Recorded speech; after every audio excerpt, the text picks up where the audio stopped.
Today's sponsor of BOPCAST is sodabeats.com, the best and most simple way to make beats online right now. There's no ripping them from YouTube, no stealing other people's beats, getting insanely compressed versions of people's beats that they've used hundreds of thousands of times. You get to make your own beats the most simple way possible. You don't have to have any music production experience, and then you can render them out, download them, and use them for any purpose forever. It's the best way to make beats online, sodabeats.com. All right, ladies and gentlemen, welcome back to another episode of BOPCAST. Today on the podcast, I have Adam Miller. He is from the Bow Hunting Chronicles podcast, and it's a podcast that I recently got into. Honestly, today is the day that I've listened to the most episodes. I listened to a couple last week as well. But for me on this show, if you've been a listener, you kind of know we kind of do whatever we want. We just like to have a bunch of different types of people, and now we're on episode 56 or something like that, and I think we connected on Facebook after I was asking you about the a scene switcher for some podcast nerd stuff, and I was got into your podcast. I'm like, you guys got a solid fan base. You've been going for years, and you've built up something pretty powerful, and I just want to get you on the show to talk about it and kind of go through your background as well. So Adam, if you could just give the folks maybe just a short breakdown of who you are and what you do for yourself, and also maybe the podcast, and we'll just kind of backtrack and go from there. Yeah, sure. So actually, I'm a pharmacist. So I've been a pharmacist for 7-8 years now, and that was just simply like an easy way to make money, I guess. Probably not easy, but my family owns a pharmacy. I didn't know what I wanted to do, and I saw these kids that were coming through saying like, oh, I can only work, like, I got offered a job like 3 days a week for like 80 grand. I'm like, I can probably do that for 80 grand. Like, so I'm smart enough. And then with student loans and everything, I got sucked into working full time, and like, I had to find some sort of an outlet. So we've been hunting like, my whole life. Like, my family hunted. It's just part of like who we are. And my wife's family is like, my father-in-law is like Grizzly Adams. Like, so when I walked in there the first day, like, and met him, he walked down and he was this real big burly guy, and he's in this Ace Ventura room of death. There's just heads everywhere and turkeys and fish on the wall and stuff. And we got to talking about hunting, and it's just been from there on. And so we always had conversations about hunting, and we always hunted. It's our life. And 2017, we started having these like long drawn out conversations, 2-3 hour conversations about hunting things. And we were listening to podcasts at the time. That's kind of like when we got into it, and we didn't feel like represented. And I joke around because I try and make the listener feel, inviting. I want them to feel comfortable.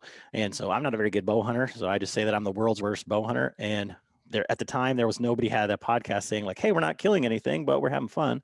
So that's kind of like where we got in, was from the regular guy perspective. And that's one thing that we can do well is, poke fun at ourselves, try and learn with the listener, and just try to get better. And that's all we do. Yeah, I think I really liked what you said on episode 1 or episode 0. I think episode 1. It was kind of like a story about like how you were, going out hunting. I don't know all the details, but basically, you went off to do your own thing, and, you had seen these bucks, right? And and then you kind of like come back to camp, and they're like, I would have shot that buck, or I would have did this, and I would have did that.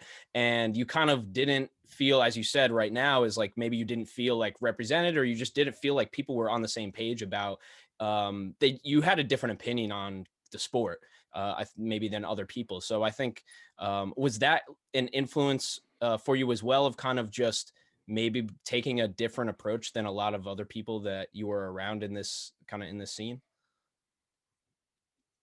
I don't know. I think realistically, there's like, I said it actually on like the last episode, but it's been told to me that hunting is a jealous man's sport. And I don't really feel that way. I feel more of the like camaraderie and stuff, but I'm not trying to live up to anybody else's standard, I don't think that anybody else should, like, whether it's in podcasting or, pharmacy or, music or whatever, like there isn't like a measuring stick. It's kind of like got to be like what, you know, it's got to be your own journey. And so when people try and tell you like you can't do this or you should have done that, it's like, maybe you don't need to surround yourself with those kind of people. Yeah, I'm with you, man. Yeah, I got you. Yeah, so maybe instead, it was more of just, yeah, like let's have fun, and even if we don't kill something, like we can still have fun, rather than like, hey, I have this, the biggest, buck, or the biggest this or the biggest that. Because I think that's a lot of what it is. And you guys talk on the show a lot about social media and like kind of how that's changed hunting and things like that. And I want to get into that too. But I think, as you mentioned, it's kind of the same with anything. It's like there's always people who just have their own standards for measuring success. And I don't know what that looks like in hunting at all. Maybe I should ask you that. But like, I don't know what it is in music. It might be, fame or money or, being successful or getting a Grammy or something like that. But like, how do you look at, success when it comes to, hunting? So for me, I feel like it's me against the animal, but it's also like me against myself. So it's funny because we do a podcast and we talk to all these experts or these guys that are consistently successful. And we do a lot of public land hunting. So it's not like they've got this farm that, these deer are on and they come out there every night. We're out there battling against all the other guys that show up in the parking lot in the morning and you're trying to figure out who's going where and all these things. So like personally, like success to me is figuring out something ahead of time, implementing that plan, and then having it come together. That means that I did actually learn something that was more than just luck. So continued success and like putting all of the pieces together to have it come together the way that you thought it would.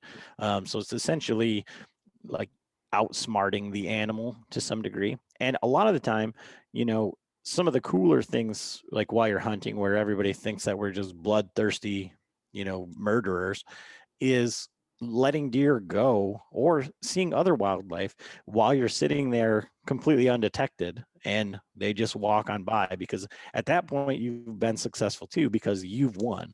And if you've listened to enough of the podcast, like that there's so many things that can go wrong even when you do everything right, that that being successful or getting your kill or your harvest or whatever, however politically correct term you want to call it, that's important too, because you can get all the way to the end and you can hit a branch or you can make a bad shot or you can misjudge the distance or you can draw back and they can hear you or something like that. There's so many things that can go wrong. That kind of all puts it into perspective. But for me, success is like that last step of having a plan and implementing it and completing everything. I like that answer. And I like that you mentioned learning something. And I think that that's 100% what you're doing on your podcast. But why did you choose to go the route? Like for me, it seems natural. Like you're going to interview all the people that do this the best in every certain area. Whether that's the, bow fishing or, hunters in general, or people who are, cooking them in a certain way. For me, like I like to interview experts. I like to interview, all these different people so I can learn. But what was the impetus? Like what made you want to create a podcast that wasn't just you guys talking about hunting, but it was actually involving, at this point, hundreds of people? Well, I mean, I think on some level, we're not experts and we don't pretend to be. And I think there's so many people out there that say, "Oh, I've got a platform. Listen to me. I'm this." And that's not who we are. I mean, we're just a bunch of idiots. Like, and we fully embrace that. Like I say, I'm the world's worst bow hunter because I want people to say, "Well, I'm better than him," or "Hey, he's got a podcast and he's messing up and he's doing all of these things."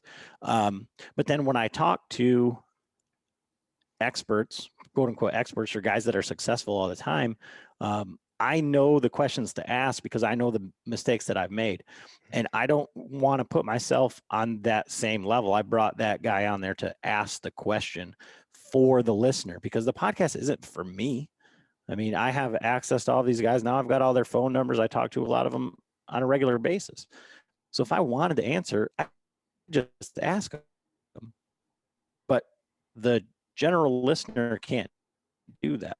So I'm just a conduit for the people who listen to them for situations that they may find themselves in. Yeah, and really just putting in you're in a position to channel it and have the connection, and then basically start from a beginner in like each scenario. Like that's what I try to do with everybody, anything that I'm trying to learn of. That's the hardest thing to do. The easiest thing you could do is kind of have the confidence that you know what you're doing. And then but if you could put yourself in those beginner shoes again, and then just fully open yourself up to learn, I think that's the best way to do it. And so from here I'd like to ask like your opinion on kind of the state, like your opinion on the opinion of hunting in general, because there's a lot of different people that listen to the show. I'm talking different, meaning just from different backgrounds and different places. And maybe somebody from the city is not going to understand. They're not going to have, first of all, they're not going to have the kind of awareness that I have being in like a rural place, but then I'm in New Jersey still though, at the end of the day. Right. So that's not as rural as probably where you are. And I think Michigan, right? You're in Michigan or yeah. So do you think that it gets a bad rap, or like overall generally, or is it just kind of like location based or like where people grow up? I'm just trying to understand. Like, I think people do have I think they have a thing about killing things because they don't understand the process, and they kind of anti-killing things when in reality but they wouldn't know what it's like to do it in general. So I don't know. I just like breaking down kind of that, the story that people tell. Yeah, I mean, I can't give you an answer that's going to sway everybody's opinion. I'm not trying to change people's opinion. Yeah, I definitely just want to know but your opinion. Yeah. Yeah, so for me, from that perspective, is hunting is like subsistence, right? So the deer on the wall there isn't that isn't why we're out there, and that is simply, I guess, like a measuring stick. The real trophy at the end of the day is like we're getting meat. So we're getting organic meat. So for the people that are in the city that pay X amount of dollars for organically grass-fed, grown, all these things, that's what we're doing, and we're doing it in an extremely humane way. And so the fact that it's called a sport is, somewhat disingenuous, right? But there are, on either side, you can have radical vegans and you can have the worst redneck hunter ever. That's just a terrible representation of either. I would say that 90% of the hunters that listen to our show, or I guess like what we represent, do it in the most pure fashion, because we really do. I mean, we know more about deer than the anti-hunters. I mean, all the money that we pay goes towards conservation, and we're trying to give these animals essentially a better life or a better chance, or all of these things. And a lot of the licenses and quotas and all that stuff is lobbied by insurance companies for car deer accidents and other things like that. So, I mean, here's a perfect example of one of the benefits of hunting versus like ridiculous anti-hunter things. So we're in Michigan. University of Michigan is in Ann Arbor, a very stereotypically liberal city. So it's not party lines, and I don't want to get political, but everybody says, "Oh, redneck, Republican hunter guys," right?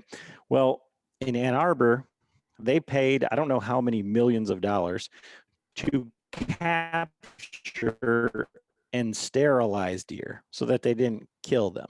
So they snatched up these deer after drugging them, sterilized them surgically, and then released them back into the city to be hit by cars or die of old age or be killed by coyotes or whatever else.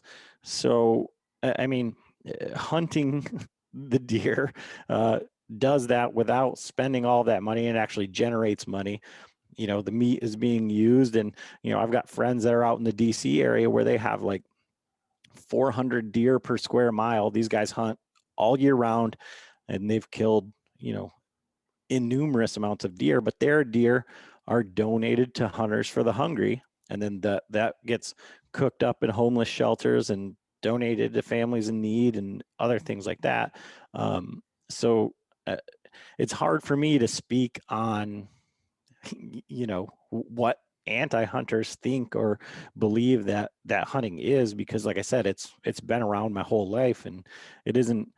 We don't shoot deer just to shoot them. We shoot them because, you know, we are going to cook the backstraps. We're going to make ossobuco. We're eating the ribs. I make venison pastrami. I mean, we're doing all of these, you know, when I shoot a deer, that's what I'm most excited about. It's, you know, we might shoot a big buck, but at the end of the day, you know, the bigger the deer, the bigger the backstraps, the bigger, I mean, that's essentially filet mignon. So that's more meat for us to eat. And I want to give a shout out to the Huntivore episode as well, man, because that episode is very great, very interesting. Because I had no idea the different things that you can make with I mean, all of these different animals. You know, maybe turkey being one of them. But and I'm glad you mentioned conservation, because one thing, you know, I told you before we started, is, you know, I had listened to Ranella. I've listened to, you know, Joe Rogan for so long, and kind of like watched him kind of come into the hunting world, and then, you know, have Ranella on multiple times. Stephen Ranella, who I'm talking about for folks who don't know, you know, Cam Haynes being another one, John Dudley being another one of, you know, kind of that same category of guests that Joe's had on. And I had no idea really how the conservation worked. I mean, I guess I kind of I just never thought about it. Like, it made sense once I understood it. But I never thought about it. And my story is, my dad lived in a suburban area. He moved out here to a more rural area. And when he moved here, he wanted to hunt. He wanted to, you know, try it. And he basically just, you know, bought a bow went to a local, you know, hunting place, bought a bow, and he had no idea what he was doing. I think they like took him through, you know, some kind of training with the videos and stuff, and then they taught him how to shoot it. And he got one deer, and then that was it. Like, he had no idea how to do it. He had no idea how to, you know, as you guys have said it on the show too, and some people, you know, you don't understand how, you know, good you can get with, you know, just simply cutting it up. I mean, there's so much to the process. It's not, people just think maybe it's just like shooting the deer. It's not even close to just that. It's actually like 99%. That's 1% of the equation, I would say. But that was my experience. Like, he still has the bow. He's never used it since then. That's it. Like, that's all I was exposed to. And then my friends hunted for, you know, a lot of my, most of my life, but I never got into it. So that was it. So how was I supposed to know that hunters, fishermen, like, I had fished a lot though. So I kind of was, you know, I kind of understood that. Always fished my whole life, but never got into hunting. But I never really understood the conservation aspect of it. Just having just a little bit of exposure. And then, but just understanding that hunting is conservation. Fishing is conservation. It's not unlimited. I don't know. I just think that there's it's miseducation. It's uneducation. It's just people thinking that a hunter goes out, they see a bunch of deer, and they just take them down or something like that. Mm-hmm. And I know a lot of the podcasts that that you do, and like the people that you're around, you know, are probably understand a lot more than maybe my general audience does.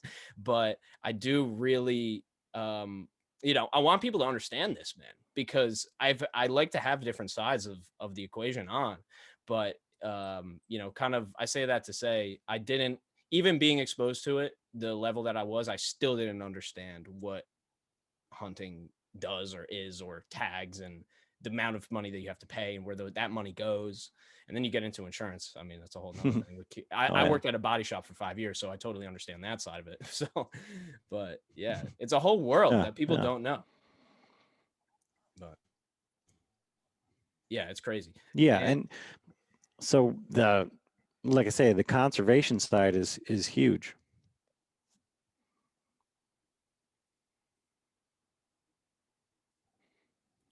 Oh, we back. Good. Got it? No? Yeah. No. Okay. We got it. All right, cool. I'll do this audio. It's good.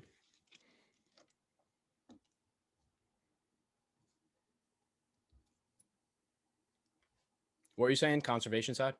No, I was just saying the conservation side is a whole nother ball game, and it's not just deer or it's everything. It's elk hunting, bear hunting, all these things. And you mentioned Ranella. He says, people, especially in Jersey, they don't want you to shoot the bears because he says charismatic megafauna, right? So you think of Yogi Bear, you think, oh, these bears are so sweet. You don't realize that they eat their young and all these terrible things that happen when there's overpopulation of bears, and they're running around in Jersey. So it isn't out there just to eradicate populations. They do more for growing the populations and bringing animals back from the brink of being endangered, even almost to a fault, like they're doing with wolves and things like that. I mean, you want to talk about a hot ticket item, whether it's Michigan or Idaho or everywhere out west. I mean, but that's what conservation does. Our deer hunting dollars are going to repopulating wolves, which hurt the deer herd ultimately, but that's part of what those dollars go towards. Yeah, that's the bear thing. People have opinions on that, man. And where I'm at in Jersey, I'll tell you this, like, it's not this where I'm at is not what people think of New Jersey. Like, I'm in the border PA, like I'm on the northwestern side. And I have bears, man. Like, I have bears in my yard. Like, they eat my garbage. Like, it's real. And so people even that wouldn't experience that's I'm at another level, right? And totally understand. And there's way less bears than there are, deer, right? But there's a certain amount of, so I guess that's how it works, right? Like, they calculate how many there are, and then they do a calculation on how many you can kill to keep the population kind of, I guess at a healthy rate, right? I don't know exactly, like you said, it's probably a whole nother world, but yeah, I mean, we have enough. We have so many deer. I would say, I don't know how many there are. I think there's like 1 million or 500,000 to 1 million, I'd say, I think, in New Jersey or something like that. They're everywhere. They're literally everywhere. You can't escape them, especially in North Jersey. But it's crazy, man. But so I definitely want to, I just had a webinar the other night. Oh, no, keep going. Sorry. Yeah, I just had a webinar the other night. With a guy that's in Jersey, and he was talking like, you guys have a earn a buck program, so you have to shoot a doe first, and then you can shoot 6 bucks throughout the season, where Michigan is 2, and we really wish it was only 1. So it's just wild. But that's all you have a lot of people, so you have a lot of population, so you don't have a lot of wide open space. So your ecosystem can only support so many deer, and that's how they make those rules, is the conservation. There's not enough food for deer, like, for the amount of deer there are. Yeah, that's like, I am not even close to an expert in understanding any of that, but I know that for a fact that there definitely are too many deer to support. Yeah, 100%. So yeah, I forgot that was an earn a buck. I forgot that you had to do that. Definitely, my friends definitely mentioned that when they were kind of coming up in this when they started hunting. But yeah, that's so crazy because I think people don't realize it's all about population. So it's not like, they would think you could kill more deer in Michigan. It's bigger there. It's not how it is. It's not how it works. It's different. Not at all. Population. Nope, not at all. So if somebody wanted to, and like you mentioned this on the show too, of like people who are who've gotten into it in their adulthood, and then other people who have been, say hunting and fishing their whole life. If somebody wanted to get into it, but they don't even know anybody who does it, what is the best way? Is there a certain way that you would recommend kind of getting into it? Would you watch videos, listen to podcasts first before buying a bow or something? Like, is there a certain way to kind of get started? Or so if you're talking about bow hunting, yeah, well, even just hunting in general, I would find a local archery club. So there you're going to be able to find a mentor or somebody. And like, so my wife's family has been involved with our local archery club since it started like back in the 60s. But every morning there's this coffee club of 80-year-old men that sit around and drink coffee and avoid their wives and talk about the good old days. But those guys are the guys that have killed, tons and tons of deer. They've seen the evolution of the equipment. Now, if you end up going to a local shop, I wouldn't recommend going to a Bass Pro or Cabela's or Shields or something like that, because you might find someone who's really trying to help you, but more than likely you're going to find somebody that wants to sell you stuff. And they can sell you all the stuff that they have in stock that they can't get rid of. They can sell you stuff that might be good for them, but not good for you as a beginner. So you really need to find somebody who can like kind of work with you, or I guess has been in your shoes, that doesn't have really anything to gain. So you need to find someone that's like passionate about hunting or, helping, versus someone that can make a buck off you, I guess. Yeah, you don't want people trying to just sell you stuff. Yeah, that's not gonna. Yeah, you need people that are actually genuinely gonna be there to help you. For you, like, was there a certain person? Was it your parents? Was it an uncle? Was it somebody in your life? Like, who kind of got you into it? I mean, so like I said, we grew up hunting. I got a bow in my Easter basket when I was 5 years old. My grandpa's been hunting all over the world, Africa, Saskatchewan, Newfoundland, lots of out west hunts. My dad always hunted. My dad wasn't much of a bow hunter. And so when I met my wife and her father, basically, and that's on the show, Uncle Frank, that's my father-in-law. So he used to work at the archery shop that we have here in town. And he went from, the switch. I mean, he met Fred Bear. He went from the recurves to the old, original compound bows to what we have today. And for my dad, he just bow hunted as a gap between rifle hunting, and it wasn't really his thing. Where my father-in-law, he rifle hunted, but he was really passionate about bow hunting because it was a longer season, right?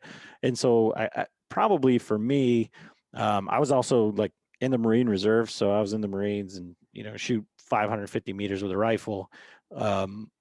You feel like you can shoot anything with a rifle. I mean, put it in front of me, I'll kill it. So with a bow now, like I said, everything can go wrong.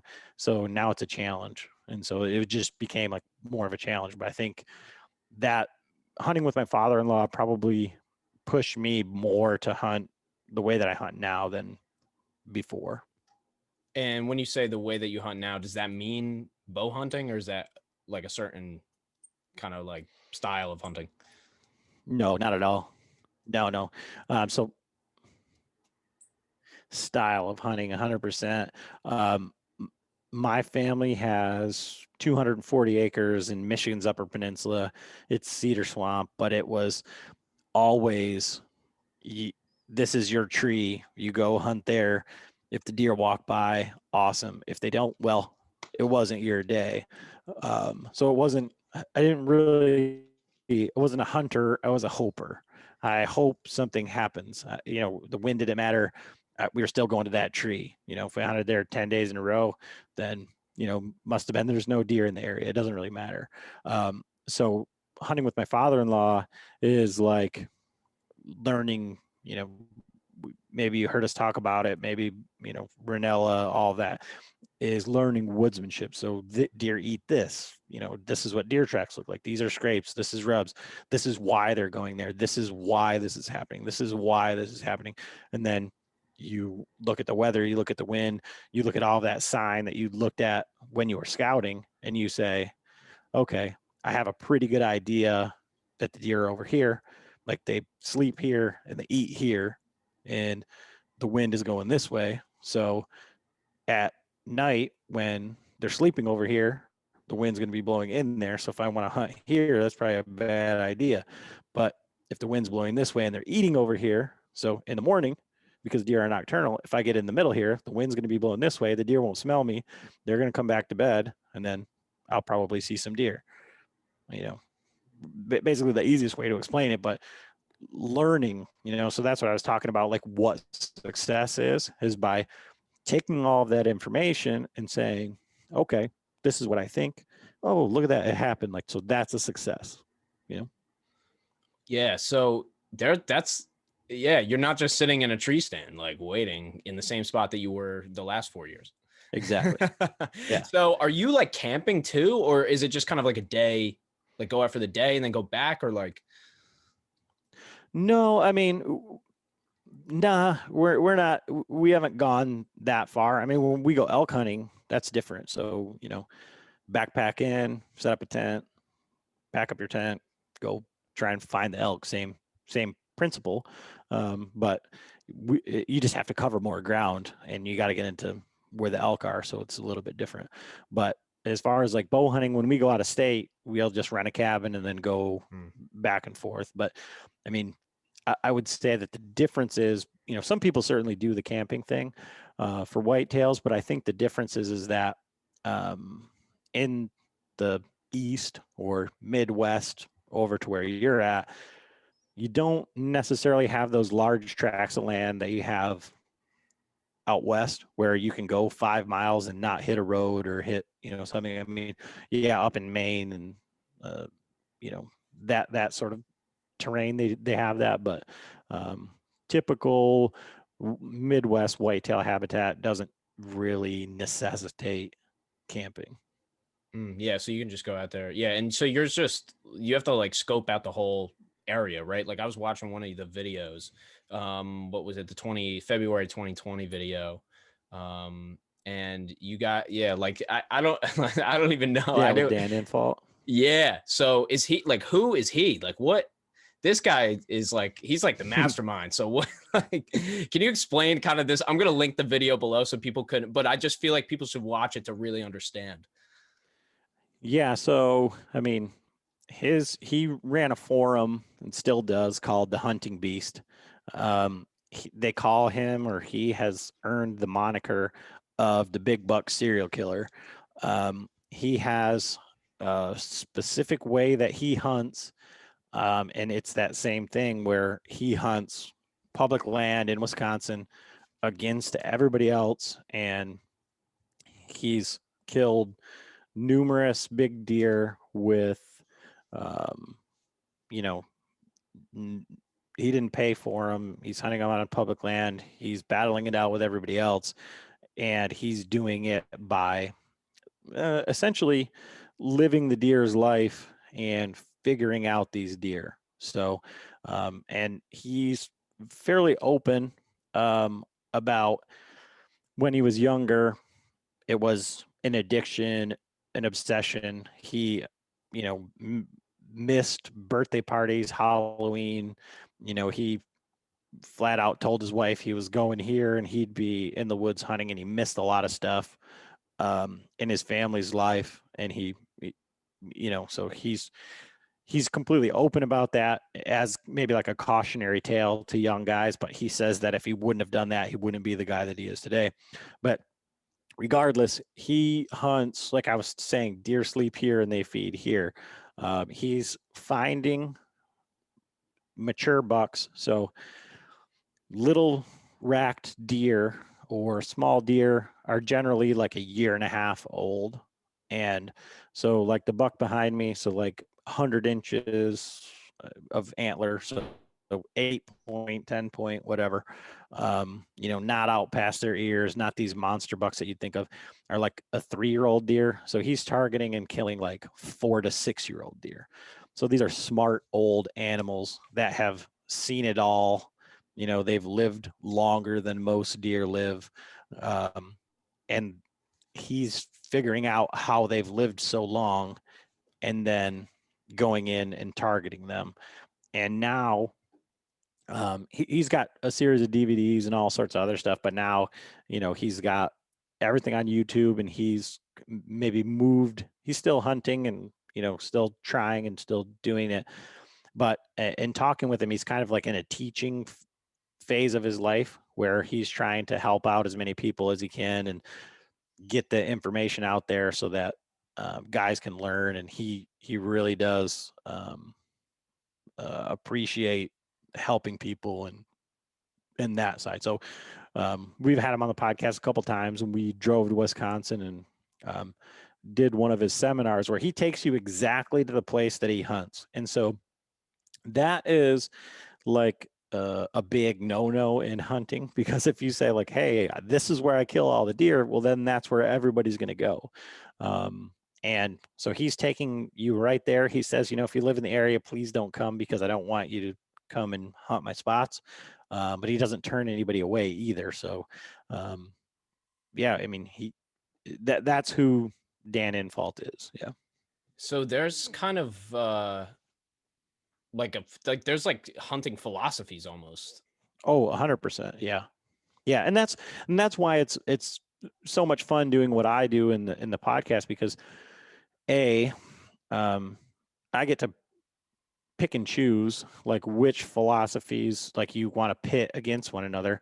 And then I can also say, like, as new things or hunting evolves or regresses into these other areas or avenues, I can get somebody on that used to hunt that way, or that is, whether it's scent control or, rut hunting, or like Dan Infalt, bed hunting, or, late season, early season, whatever.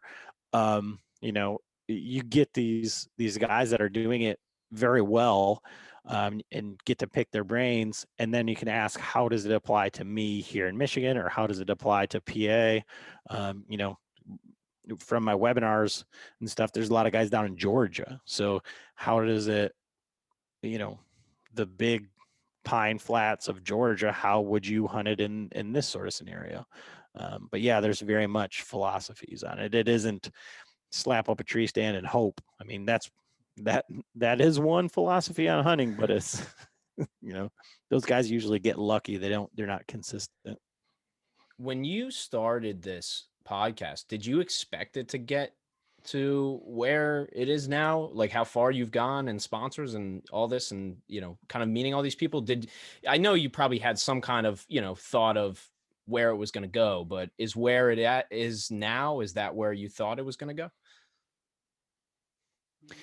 I didn't really like, I think a lot of people start a podcast today and they think, oh, I'm going to be this. And, on the forum where, you and I connected, like, that's what everybody wants to like start a podcast. And they're like, how many downloads did you get today? And that isn't the whole point. Like for us, I think it is a very interesting sort of perspective, because of the family dynamics. So my co-host is my wife's cousin. My father-in-law's on there quite a bit. My father-in-law's got tons and tons of stories of good things and bad things and just funny stuff. And if nothing else, now we have, this historical piece of where we were at the time. And at some point we're all going to die, where we can go back and revisit it. Where we've come and how it's working out is more, I think, a testament to kind of being.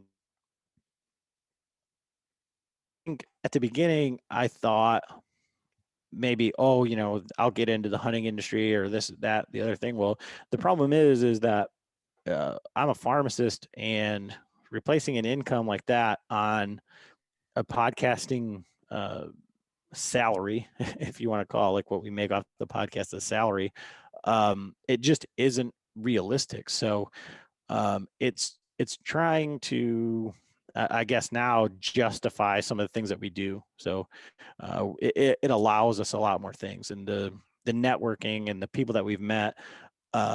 It just kind of all comes back to being yourself and being like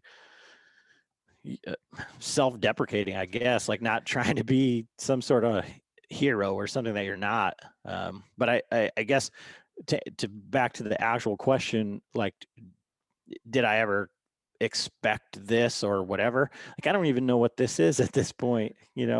We just keep having fun and doing what we're doing, and we have some really great people that listen, and that we've created relationships with as listeners. And then some of the guests that we've had on, I consider friends, and I wouldn't have had that, without the podcast. So I'm very grateful to what we have. But as far as like, what were my goals for it? I still don't have goals for the podcast. It's just a very kind of organic thing. Yeah, I always use this example. Like, if I met you on the street, I wouldn't have this conversation with you, like this hour long, whatever conversation about everything that you do. Like, even if we hung out, even if we met at a bar, even if we knew each other through a mutual friend, like it, it wouldn't go down like this. Like, the podcast is just a thing where you can have a kind of, custom conversation, being in the fact that, like, it's a pod, you're in a pod, like it is just the people who are in it. But at the same time, it's also like, off the bat, it's organic. I mean, you can't hide on these things. Like, you have to be Adam Miller, like you have to be you, and I have to be me. So Yeah. there's nothing you can do. Like, you can't do this. It's not this hyper edited, thing. And I love that you mentioned that group too, because I feel like, yeah, people are they just think that it has to be a certain way. Like, they think like they would, they could look at your show and be like, oh no, like that's too long. The episodes are too long. Or there's too many, there's a pause, right here. Like, it's just all these stupid little things, man. It kills me. And not that they shouldn't be thinking that. It's more just, what about the podcast? What about the content? Right. Yeah. And then that's, we talked about this, and, I'll say it here for anybody that's like wants to start a podcast or that's considering it. My thoughts were starting the podcast is that I listened to enough podcasts that had great information, but sounded like they were recorded in a bathtub, or like not even the shower curtain closed, like you're banging on the tub and you're getting that echo, and the information could have been incredible, but I wasn't going to listen to it. I couldn't stand it. So I listened to other guys that were idiots, like that were like, I knew more than them 100%, and their production was incredible, and it wasn't distracting or anything like that. So I'd let it, and I'd take away those one or two nuggets from their show that I really liked. And when a new podcast got uploaded, I listened more, and then I developed a relationship with those hosts. And that was what I strived for. Was I didn't really care about the content, and people that were in the know of podcasting said, well, you have to have good content. Well, I'm not an expert at anything, so I don't know anything that's going to just, I don't even, at that point, I wasn't even good at answering questions or asking questions. So I needed to make sure that I had good enough audio that it wasn't distracting, that people could actually sit and listen and follow along. And whether they were disagreeing with me at the top of their lungs in their car or mowing the lawn, or they were shaking their head, yes, that's exactly the way that we feel too. I wanted them to get to know us as hosts and as to give us a shot. And I think if you don't have like good audio, like it doesn't have to be great, but it has to not be awful. Um, that is the number one thing that I would say. And so that from the start is what we strive to do. And I still try and do that to this, the episode I put out yesterday. So. And I'll say this, even on your first episode, the audio, like it was solid. Like it wasn't what it is today, as you know, because I know you've done work, but it was better than 99% of first episodes I've ever heard. And so I knew that from the beginning. But I'm like, he's not an audio guy, I don't think. Like you didn't seem to me like an audio person or an audio engineer or a musician, or I don't know if you were or not, but I'm really glad that you had that in mind, because most people, there's no only like even people that I work with, I launch podcasts for people. And so, yes, there's a lot of people who are in I just want to look cool. Like I just want to look like somebody who has a podcast, where even though I don't really talk about anything or help anybody. And then there's people who have so much value, but they have a problem spending $300 on a mic or something like that. Even $150, and it's just it's not, you don't even owe it to yourself.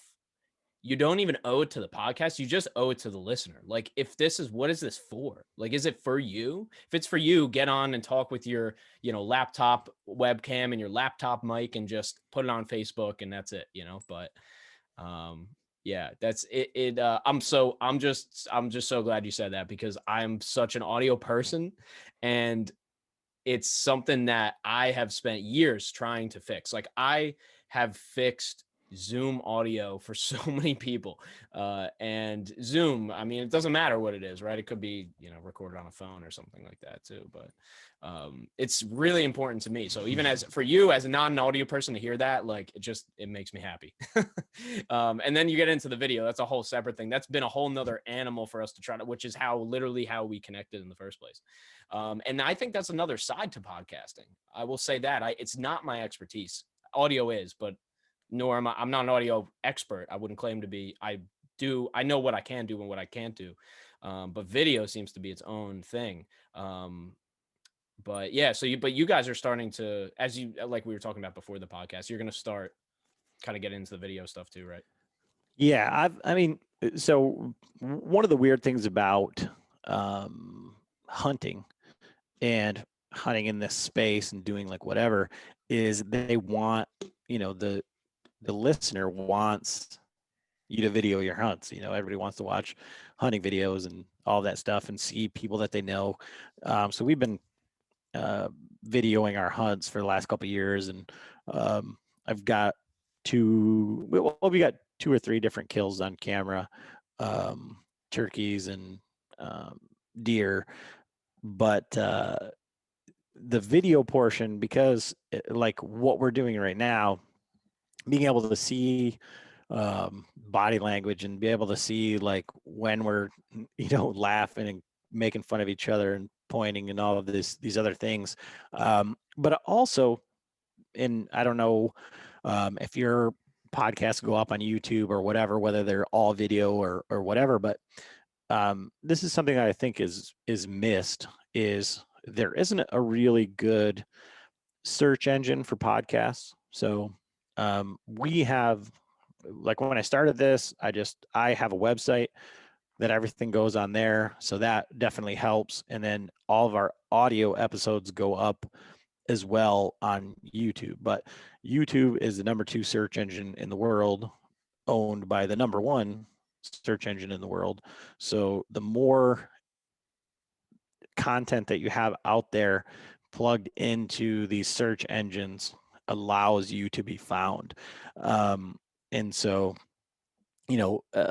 hunting is this incredible searched term, and people want information and they want stuff. So that definitely helps us. But then at the same time, when you, at least us in the hunting world, and I'd imagine most people, whatever their niche is going to be as they go into podcasting, But the hunting world sees everything as video. So they don't really care about how many downloads that you have on your podcast, because there isn't even a good number to look at that says, Joe Rogan gets X amount of millions and you only get X amount of thousands. So, how is that, relevant? And then each of these hunting companies, or the smart ones, are just creating their own podcast, and some are doing good, others are doing a very poor job of it. But they're saying, like, why should I sponsor your podcast when I'll just create my own? And so, and that's for companies that understand what that is, what podcasting is and how it is a community that you're building. They want to see what's your YouTube numbers. So that's why I think video is just as powerful. And I don't know if you listened, and depending on how. I almost don't want to say this because there isn't a whole lot of podcasts that are doing it in my realm, but a few podcasts ago, we had a hunting channel. Some of our friends are videoing their hunts, and they have it on there. And their YouTube is like 1,400 subscribers. So not anything where we would say, oh, they're a measuring stick by any means. And they're on a little known, at least it wasn't known to me, except for they're on it, streaming service. So like on Amazon or Roku or whatever. Well, that Roku channel happens to be in 2 million devices. So their little 1,200 subscriber YouTube is on their monthly downloads on the streaming service, or monthly views or impressions or whatever, was 290,000. So for me, that says, okay, I need to start videoing my podcast. So even if I have to pay $200 to get on that app, and I was even to get 10% of what they got, that's 25,000 people that maybe didn't see, didn't know who we were before. And then as I'm talking to potential sponsors or whatever, now I can say, well, I've got a web show also. So it's just another way to kind of build awareness for the podcast itself. Well, now I got to go listen to that one, man, because I'm very intrigued on that. I like to be up in my podcast game, man. I'd like to know what's happening. And I'm not, did you see what Apple just did with their subscriptions? Yeah, I'm not, I don't like to be an early adopter, and we've got a pretty good, I mean, it isn't huge by any means, but we're like 80 some, 90 some, depending on the day or whatever, Patreons. So I hate to like swap them over or be like, oh, you have to pay for this, or this is additional. And I'm really bad at making like custom content or like whatever. So I haven't done it because I don't even know to what try to create do. something. So, I don't even know how I would even go about making the paid content. So you at least have the Patreon. So that's one thing. Yeah, Apple's just an alternative. It's definitely not better. I think it's just Apple just messed up with Apple Podcasts, man. I will just say that. They've just done a lot of things. They've done some things right. They've missed out on so many opportunities. Like, it's crazy. Sorry to cut you off. I just had to say, even the fact that you have paid content I think that's that's a testament though to the type of content you're making. So you had mentioned Ranella, right? So Ranella, actually, his mom lives right around the corner from me. And so one of his first bosses is Ron Bain. So I don't know if you've watched any of the Meat Eater episodes where they do like the blue quail hunting or whatever. And on one of the last podcasts, maybe in the last month, Ron was on there. He's been on there a bunch of times.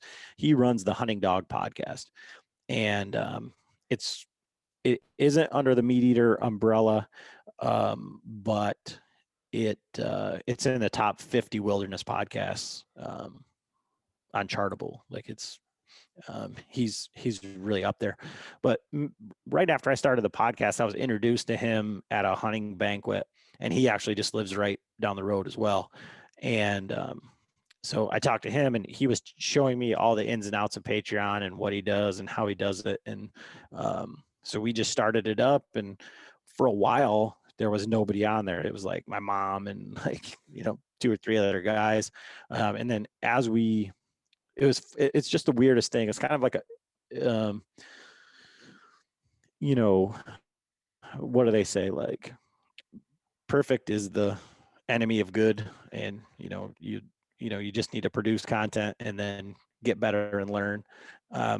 Same thing with Patreon is like, you just need to start. So after that, I was like, all right, we're going to try something. I'm just going to start talking about it. So we're just talking about Patreon. Like, this is what our Patreon is. This is what it does, blah, blah, blah.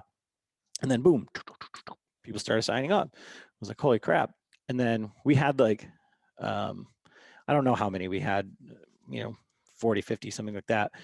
And I only had one tier. So I created another tier, and I actually didn't have an episode for this week, like, I don't know, January, something this year.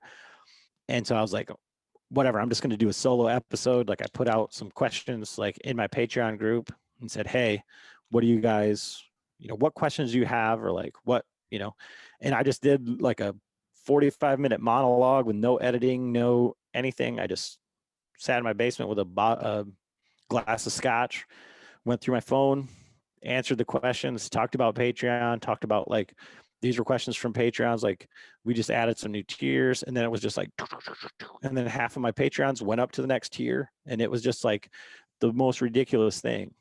So for anybody that has a podcast, or, it seems like, really difficult, or who would want to support me or whatever. But like, if you have even, I would say, like 10 downloads every single episode, then there's somebody out there that probably will support you. And it all depends on like the way that you word it. So if you have a $5 tier on Patreon, that's 17 cents a day, right? So however you want to word that, if you could spare 17 cents a day, or if you waste 17 cents a day, or it's one cup of coffee one day, but you're trying to buy an ATEM mini. And so we've got 5 Patreons. That's $25 at this rate. It's going to take me 6 months to do it, but your 17 cents a day helps me get that, which will up my video when guys are in the studio. And that's going to help me give you better content and whatever. And so, like, again, I do like lots of different things for Patreons. Like, I have a Marco Polo group, like, so where we talk, but I've connected the Patreons together. So now I've built a community for these guys to talk, ask hunting questions, ask gear questions. And they're all the way from Washington to Delaware. So we are covering the whole, breadth of the lower 48 with these people that are just in this group that are at various levels of hunting and whatever. I have shirts and hats and all that stuff made up, but each one of my Patreons, I send like a handwritten note with some stickers and some can koozies, say thanks for the show, for supporting the show. And it's their show now. So I tell them that, like, right in the handwritten thing, like, any content that you want, anything that you want, guests, anything that you're interested in, any way that we can help you, let me know. And it might take a little bit of time, but I've already paid for these stickers and these koozies. And what's a better way to market than to, have someone that is vested in you in the realm that you want to go out and talk about, how they just got this handwritten letter from this guy in this podcast. I mean, it is really just, building a community around people that are already listening. And I guess to my other friends that have podcasts and they struggle with Patreon or like whatever, like people send us free gear to review or whatever. So I have it. I can't use all of it. And like saddles are one big thing. You probably heard that, but it's like this tree seat thing. You can't buy them in stores. Everything is direct to consumer. Everybody's got questions. So I just send them out to the Patrons and I say, send it back to me, after you've done looking at it. And my friends will say, they have podcasts like, what if you don't ever get it back? Well, A, I didn't pay for it. And B, this person is already chosen for no other reason than me asking to send me money every month. So they're already investing in me. And what better way to keep them as a fan or a Patreon or, to be my marketing team than to do my best to help them out, So that, I mean, it's just getting creative in what you already have at your disposal, I think. That was probably the best description of Patreon and like a usable form, like an actual practical form that I've heard. So I really appreciate that. And coming from somebody who's a podcaster and, people are getting, they do it for all different things, but I haven't really heard the use case, like the actual all right, how are you using it? So I really appreciate you saying that. And I think it's super powerful, especially in the fact that I think the most important part for me is what it would be, what I would love, is if I could, be a part of that podcast. Like if my 17 cents a day was actually, hey, like I helped buy that camera, like I love that type of stuff. So yeah, the people who enjoy that, of like, hey, that camera wouldn't be there without me or whatever, that A10 mini wouldn't be there without me. That's the type of stuff that I like personally. Obviously other people have their own reasons, but it's something I've been debating for a long time. But the excuse of, oh, I don't know what to post on there is so stupid, because you don't know what to post as it is. So it's like, it's all testing at the end of the day. So, and I just love that, like, your honesty, and also the fact that, yeah, like you just, it kind of almost built itself. You just giving it the time and the energy, and it was reciprocated from your audience. Like, no brainer, my opinion. Yeah, I mean, I've got like my shirts, right? So I've got shirts. They cost me $7 to make. I already have them. I post pictures of them or whatever. You could buy one if you want to, but I don't have them like for sale. So people will ask me like, how much is a shirt? And I say, well, they're $20 shipped. They're $15 for Patreons, but let me just send you one. And people are like, what? And like, yeah, I'll just send you a shirt. Like, it's no big deal. What's your address? People don't want anything for free. So they're like, how do I sign up for this Patreon thing? And I send them a shirt anyways. But it's just about being like creative and playing off of people's. I already know they want a shirt, so I already have a shirt. That $5 or $7 or $10 doesn't make me anything. And so, like, I tell my friends that, again, they say, I don't have money to do that. Well, it's like, I didn't give that shirt away. I sold that shirt for $60 on a $5 a month payment plan. That's what I did. It's sales, it's business. This is business basics right here, man. Like, this is maybe not basics. This is probably a little bit more advanced, but this is business though. Like, this is where podcasting, like, that's what I tell every person I work with, is it doesn't even matter if it is a business or not. If you treat it like these people are, like, in a real business, like, you're offering value. It's not like you're just creating, like, it's just transactional. Like, what we do is also transformational. So there's a little, right, like, there's both sides to it. So you got to kind of look at it like that. Like, these are real people. Like, if you give them, like you said, super great point that you made, they don't want something for free. If you said that to me, I'd just say, how do I buy it? Right? Like, if you said, I'll send you a shirt, I'm just going to say, how do I buy it? And then I just try to buy it. Right? So you're right. How crazy is that though? We think that people want things for free though. Everybody thinks they want things for free. And then, but if you frame it like that, then they don't anymore, because they know that you're actually giving them something for free that's not free for you. And they feel bad about it. People feel bad about that, justifiably. Yeah, I think I like that.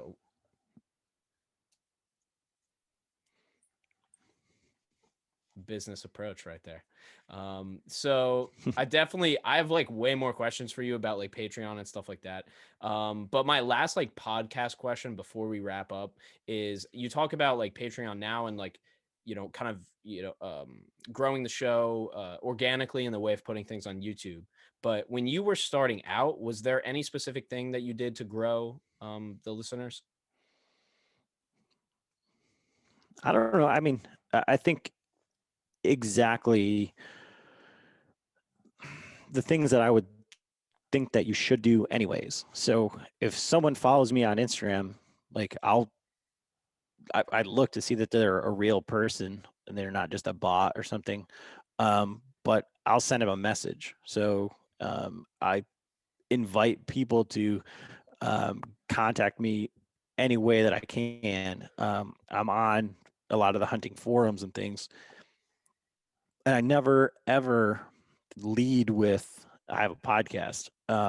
I simply try to answer their questions, and I do it a lot through uh, Messenger or something like that because I don't want it to seem like I'm trying to sell anybody anything, and I I give people like like just text me or call me or whatever, so that I can answer these questions for you because like at the end of the day, I don't really think that there is a perfect way to grow your audience. You can try to pay, you can try and do this, but you have to, that it's such a terrible way to it's very cliche. So like you said, like, oh, we got to add value, got to lead with value, got to do all this stuff.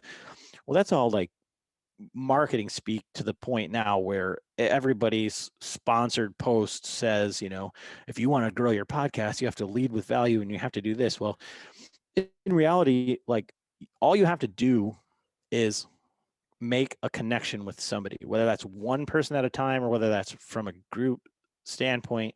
Um, it's be like true to your message, whatever that is. If you have a vegan podcast and you think that all hunters are terrible, well, then in your group of vegans, you have to offer them a perspective and make them know that you're a real person coming from a real place, whether you're an expert vegan chef or you're just starting out your vegan journey and you're coming at it from that perspective so that you can reach those people that want to hear what you have to say, or you're speaking to a specific group at whatever point in their life they're at, that they're listening to your podcast.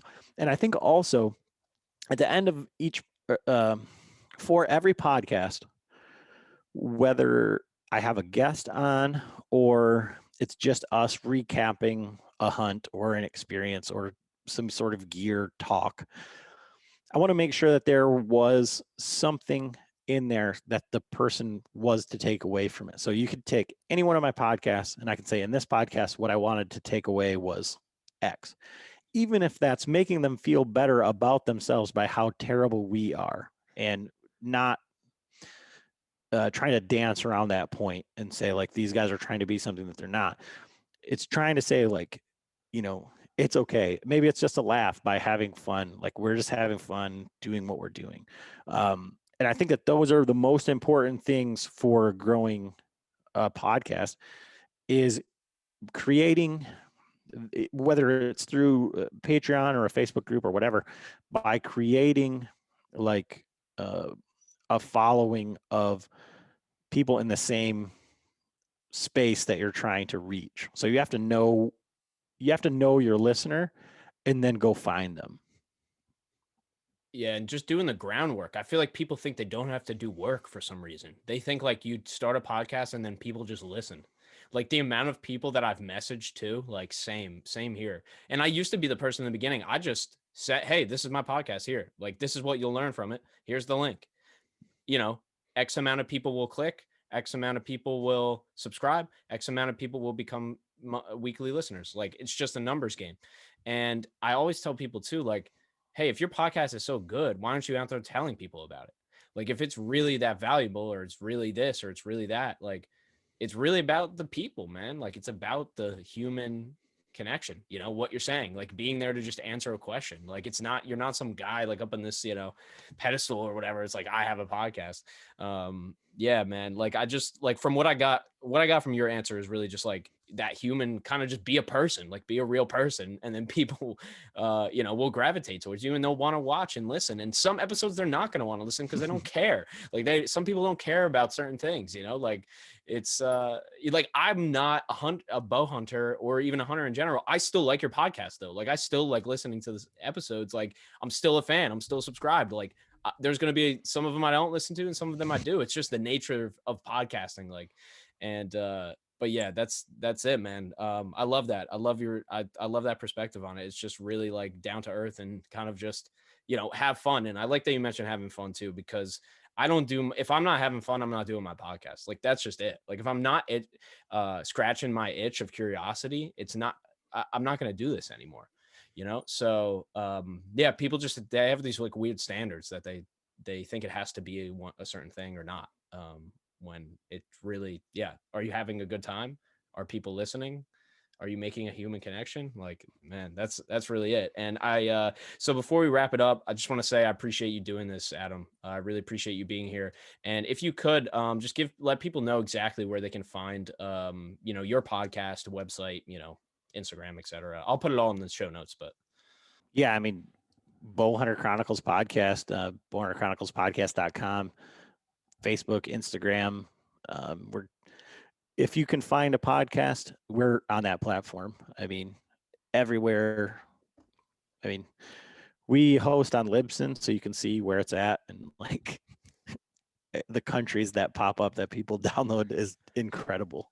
Crazy. One of our Patreons is in Switzerland, so like I don't know how we offer him value, but he's in Switzerland. So yeah, anywhere that you can find a podcast, and then YouTube, Bowhunter Chronicles podcast, and you get to see us mess up more than we succeed. And yeah, make you feel better about yourself. I love it, man. I love it. Thank you so much, man. And so as everybody knows, you know, the end spiel is what I always do, ladies and gentlemen. Thank you so much for tuning in today to another episode of BOPCAST. We are on all the platforms, just like Adam said, even the ones that nobody uses, we're on there too, just because we have to be. It's a podcast, ladies and gentlemen. So you know the deal. SullyBop.com, SULLYBOP for your show notes, and more information about Adam in the show notes as well, and where to find his podcast. Adam, thanks so much for doing this with me today. I really appreciate it. Yeah, thank you.